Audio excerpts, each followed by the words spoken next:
How to cut leather with Cricut. Step 1. In Cricut Design Space, create your project from scratch or select a ready-made project. Step 2. Select the image and size it accordingly depending on your needs. Step 3. Once you're done making the changes, make sure that your Cricut machine is selected. Step 4. Click on Make It, then select on Mat and click Done when you're asked how you will load the materials. Step 5. Next, make sure to turn on Mirror, as the material will be placed on the mat face down.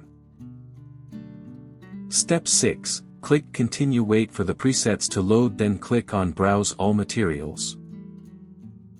Step 7. Select the material you're going to use, then click on Done. Step 8. Now go to your Cricut machine and open it.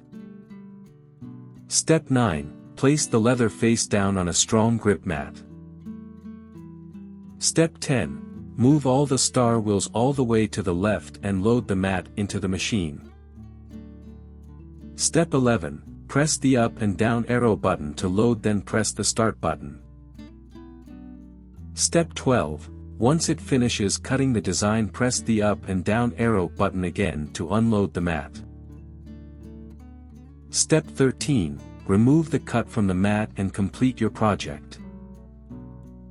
For more such help and information, visit us at www.mannymaker.com or call us at +1 786 866 5932 +44 020 3983 0480.